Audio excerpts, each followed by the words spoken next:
Many women believe that having a man means when he is physically present, replies to messages, says, "I love you," or shares his time. Yet, in reality, the deepest connection is invisible. You feel it. Carl Jung said that true bonds do not arise on the surface of desire, but in the roots of the unconscious. That is why there are loves that survive without contact, and relationships that die even though they are together every day. To have a man does not mean to possess him, but to live in his mind, in his emotional memory, in the part of his soul that cannot detach from you, even if he tries. When a man is emotionally attached, he does not need to see you to think of you. Your presence becomes a symbol, an energy that accompanies, inspires, and at the same time disturbs him. And the amazing thing is that this connection does not arise from what you do, but from who you are.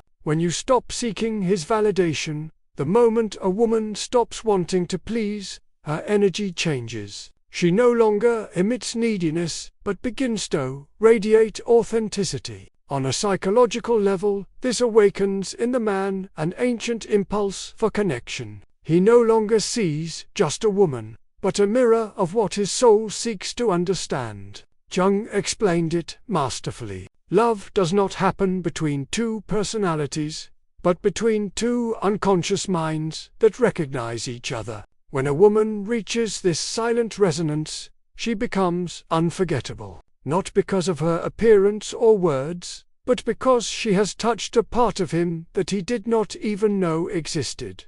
Then come confusion, fear, desire, and contradiction. But it's too late. The connection has been created. At that moment, you truly have him, not because he is with you, but because his unconscious seeks you even in your absence. Because something in your being has entered his mind and refuses to disappear. And even if he denies it, distracts himself, or tries to rationalize it, part of him always returns to you. That is the silent power of psychological love. It is not conquered through effort, but through. It is not held by words, but by presence. And once it is born, his mind, body, and soul fall into a cycle of attachment he can no longer control. So, before you try to have him, ask yourself if you are truly vibrating from your essence, or from the fear of losing him.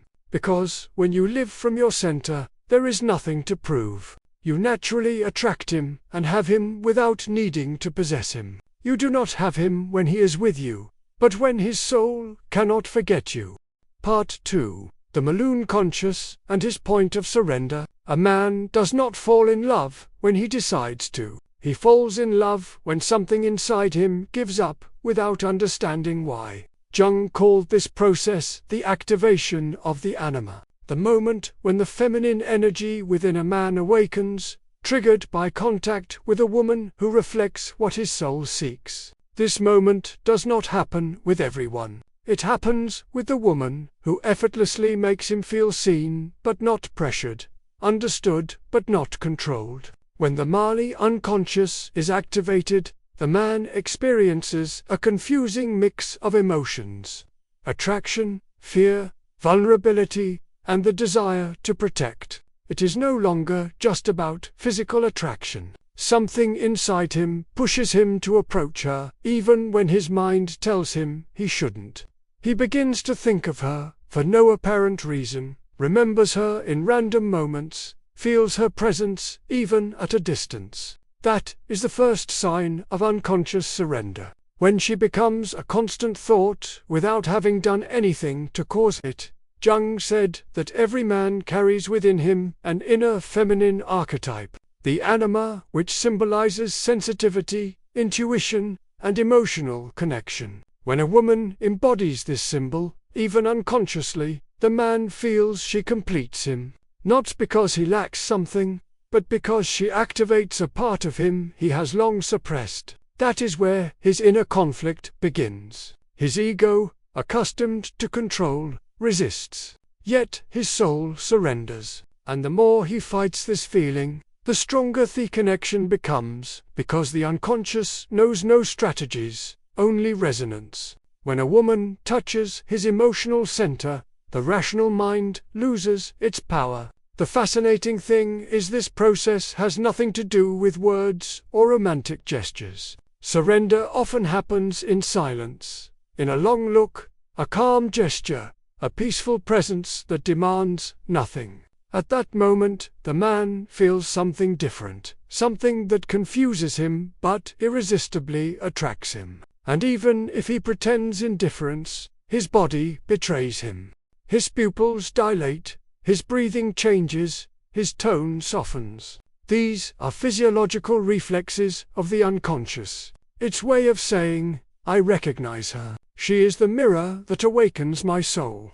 This surrender is not weakness, but transformation. When a man meets a woman who reflects his deepest self, he can never love in the same way again, because, after her, everything else seems superficial. A man does not surrender to the one who conquers him, but to the one who mirrors him. Part 3. What truly awakens his emotional bond, and what doesn't. Many believe that a man bonds through desire, attention, or because of the intensity of a woman who makes him feel important. But that is only the surface. True emotional attachment, the one Jung described as the union of two unconscious minds, does not arise from desire, but from the deep emotion he feels in her presence. When a woman radiates authenticity, she does not try to impress or prove her worth. She is so connected with her inner being that her energy becomes stable, coherent, and magnetic. The male unconscious perceives this inner coherence as emotional safety, something it rarely finds in the outer world. Then something almost imperceptible happens. His emotional system begins to associate her presence with calm, with home, with comfort. It is not her beauty that truly fascinates him, but how he feels about himself when he is with her. That is the difference between fleeting attraction and deep emotional attachment. When he feels that he can be vulnerable without being judged, the silence is not a threat, and that he doesn't have to constantly prove his worth to be accepted. His unconscious relaxes, and in that relaxation, attachment arises. The male unconscious does not seek competition, but stability. It seeks an energy that does not challenge him to be more, but invites him to be real. That is why a woman who does not need to justify her love with constant proof becomes his emotional anchor. She does not chase him, yet she does not withdraw emotionally. She is simply there, with a calm presence that touches him deeply, and that he cannot forget. Jung said that every true encounter is a recognition of souls. This recognition happens when both drop their masks. When you stop trying to be the perfect woman, and he, without realizing it, lays down his armor. In that moment, an energetic exchange occurs that transcends rational thought. His unconscious begins to store you as part of his own inner experience. Then the subtle signs of attachment appear. He seeks you without reason, reacts to your distance, remembers the smallest details, or even dreams of you. It is not magic. It is psychological projection. Your energy has entered his emotional field, and his mind unconsciously builds bridges to keep you present. That is why the greatest mistake is believing that you can create attachment by giving more, offering everything, showing unconditional love. True connection arises from balance. You give without losing yourself. You love without begging. You share without emptying yourself. When you reach this point of balance, you become his strongest emotional symbol. Because a man does not bond with what controls him, nor with what worships him, but with what calms him. When you awaken that peace within him, when his soul feels it can rest with you, you don't need to do anything else. True love is not the one that screams loudly, but the one that remains, felt even in silence. Part 4. The Paradox of Detachment. When you stop seeking him, he begins to seek you. Here lies one of the most powerful and least understood phenomena of love psychology. The more you try to hold on to someone, the more they move away. But when you learn to let go, their energy begins to seek you. Carl Jung explained that the human soul moves in polarities: attraction and repulsion, desire and resistance. When a woman acts out of neediness, she activates in a man the opposite polarity, the impulse to flee. But when her energy becomes free, calm, and detached, the male unconscious perceives something deeply confusing. He loses control over how she makes him feel. Detachment does not mean coldness or indifference, but emotional strength. It is the ability to love without turning love into a strategy to avoid loss. When a woman lets go, she does not stop loving, she only stops begging. And this change is felt by the man immediately, even if he cannot explain it. The male unconscious responds to mystery, not predictability.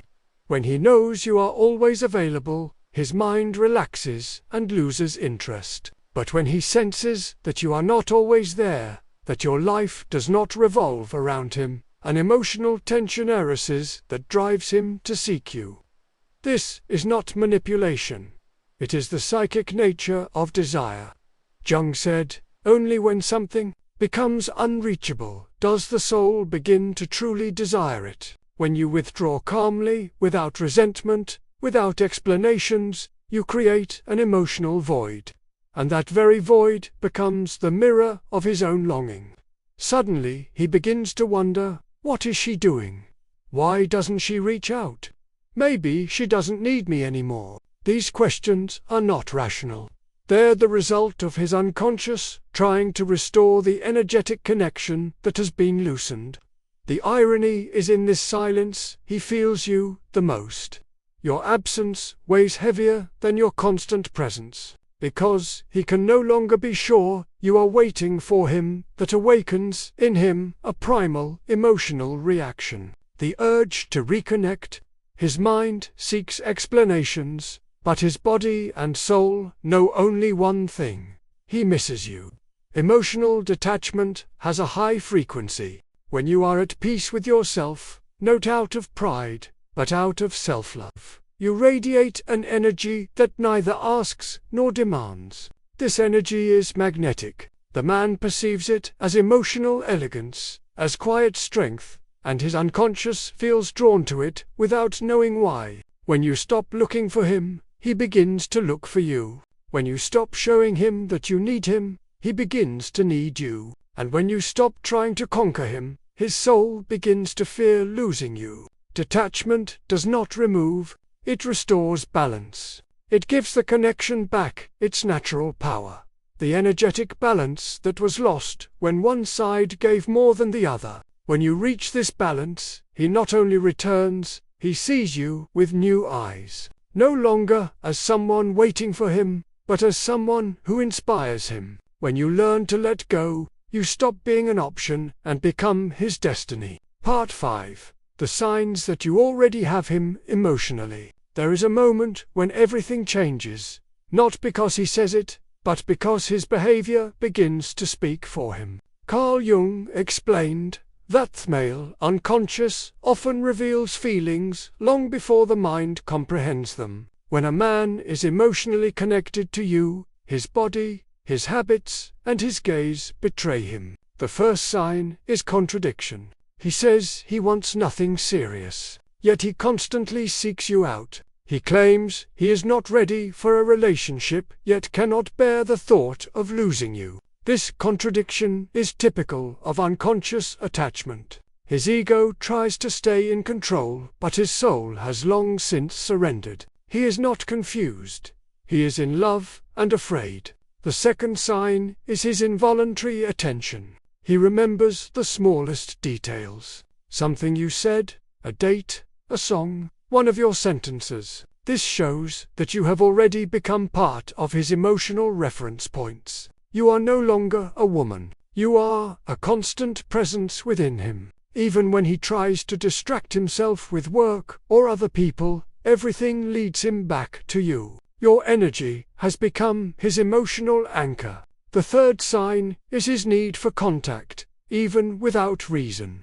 He texts you just don't know how you are, asks trivial things, or reaches out for no particular purpose. This is no coincidence. It is the unconscious trying in a symbolic way to maintain the connection. Because when a man is emotionally attached, silence becomes unbearable. He must know that you are still there, even if it's just a simple hello. The fourth sign is the vulnerability he tries to hide. He begins to show you his most human sides, fears, doubts, insecurities. Sometimes he gets angry at himself because he doesn't understand his. Yet, precisely at this point, the emotional bond solidifies when he is no longer afraid to be seen, because his mask no longer makes sense in your presence. The fifth sign is subtle jealousy. Even if he doesn't admit it, you sense something bothers him when other men appreciate you. Not because he wants to possess you, but because he already perceives you on an unconscious level as his emotional symbol. This reaction is not a rational process, but an instinctive protective impulse that appears when he feels he could lose something valuable. And finally, the deepest sign, his gaze changes. He no longer sees you with mere desire, but with recognition.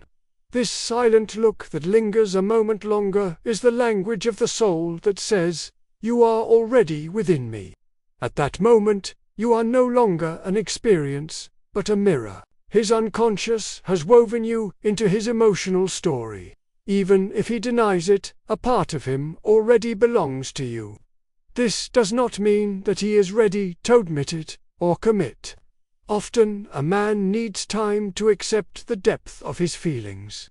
But the truth is there. His soul has surrendered even if his mind still resists, and you will know it without words. The way he looks at you, seeks you, or avoids you says more than any promise. The unconscious cannot lie. When a man has absorbed you into himself, silence becomes a confession. He doesn't say it, but his soul has already chosen you. Part 6. How to keep his bond without losing yourself. Here is where many women make their biggest mistake. As soon as they feel that a man is emotionally involved, they try to secure that love, seeking confirmation, words, promises, yet paradoxically, that very effort destroys the magic. Jung said that true love arises in the balance between the I and the you, between the desire for connection and the need for individuality. When one dissolves into the other, the bond becomes dependence, not relationship. That is why your true power, once you already have him emotionally, lies in not trying to hold him. It sounds contradictory, but the unconscious male bond grows through mystery, through the sense that he can never fully possess you. When a man feels that he could lose you, his emotional energy stays awake and active. This is not about manipulation, but about keeping alive the emotional tension that makes him want to keep winning. You don't give everything, even when he has opened up. Total surrender without balance leads to saturation. The male unconscious stops seeking what it already owns. Therefore, keep your own space, your routines, and passions that don't revolve around him. When he sees that you live with purpose, that you radiate authenticity, his unconscious feels both admiration and desire. This mix is irresistible. It keeps him emotionally bound without feeling trapped. The second key rule: do not react out of lack. If he pulls back a little, don't chase him. The male unconscious needs space to process what it feels. When you respect his silence without punishing him or demanding explanations, you give him a rare emotional experience, that of a woman who does not need to control him to feel safe. This energy attracts him because it embodies emotional maturity. The third rule: be a mirror, not a refuge. Don't try to heal him or save him from his wounds. Every man must face his own shadows. Your task is not to rescue him, but to show him who he can become. when your presence confronts him with his potential instead of his pain, his unconscious begins to associate you with growth rather than suffering. This creates a deeper bond than any declaration of love. The fourth rule: maintain your feminine energy without losing your inner balance. Gentleness, empathy, and intuition are magnetic forces, but they must arise from balance, not from self. A woman who rests in herself radiates a calm that disarms a man. She does not need to fight, beg, or explain. She simply is. And this, Jung said, is what awakens in the male unconscious the sense of having found something whole. Remember, the goal is not to conquer his mind, but to touch his soul. And the soul responds only to authenticity. When you let your light shine without depending on his, he feels that your love does not limit him but elevates him. Thus the connection remains alive without you losing yourself. Not through struggle, but through serenity. Not through need, but through the natural attraction of a woman who knows her worth. Don't hold him. Shine, and he will know where he belongs. Conclusion: the love chosen by the soul, when a man is willing to risk his peace, his logic, or even his pride for a woman, it is not because he has lost control, but because his unconscious has recognized something that his mind cannot explain. Jung called it a symbolic coincidence, a resonance between two souls that meet beyond reason. It is neither obsession nor dependency, but the experience of recognizing oneself in another, the feeling that the soul has found a missing piece. But here lies the secret. This kind of love cannot survive through fear or dependence. When the bond arises from the unconscious, it must mature through consciousness. What begins as deep attraction, projection, or fascination must evolve into conscious love. A love in which both choose each other not out of need, but out of freedom.